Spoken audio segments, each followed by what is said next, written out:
श्रीमद् भगवद गीता अध्याय 3 कर्मयोग श्लोक संख्या 20। कर्माणा एव हि संसिद्धिम् आस्थिता जनक आदया लोक संग्रहम एव अपि संपश्यन् कृतुम अर्हसि।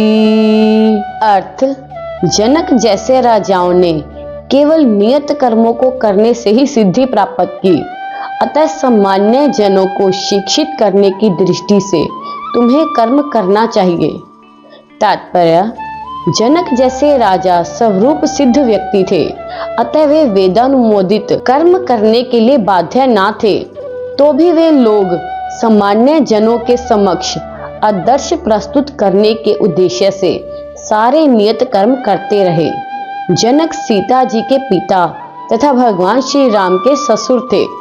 भगवान के महान भक्त होने के कारण उनकी स्थिति दिव्य थी, किंतु चूंकि वे मिथिला के राजा थे, अतः उन्हें अपनी प्रजा को यह शिक्षा देनी थी कि कर्तव्य पालन किस प्रकार किया जाता है।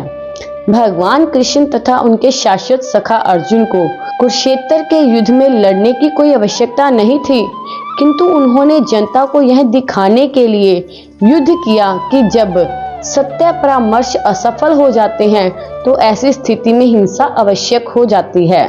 कुरुक्षेत्र युद्ध के पूर्व युद्ध निवारण के लिए भगवान तक ने सारे प्रयास किए, किंतु दूसरा पक्ष लड़ने पर तुला था, अतः ऐसे सद्धर्म के लिए युद्ध करना आवश्यक था। यद्यपि कृष्ण भावना भावित व्यक्ति को संसार में कोई रुचि नहीं हो सकती, तो भी वह जनता को यह सब दिखाने के लिए कि किस तरह रहना और कार्य करना चाहिए कर्म करता रहता है। कृष्ण भावनामृत में अनुभवी व्यक्ति इस तरह कार्य करते हैं कि अन्य लोग उनका अनुसरण कर सके, और इसकी व्याख्या अगले श्लोक में की गई है। श्लोक संख्या 21। यत यत आचरति श्रेष्ठ तत्तत एव इतरः जना सह यत परमानं कुरुते लोक तत् अनुवर्तते।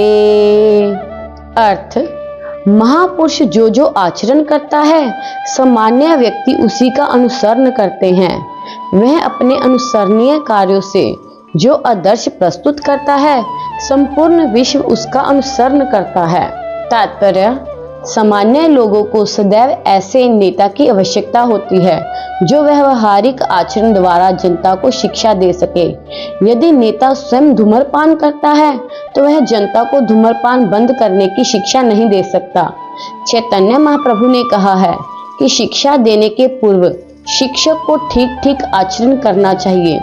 जो इस प्रकार शिक्षा देता है वह आचार्य या आदर्श शिक्षक कहलाता है।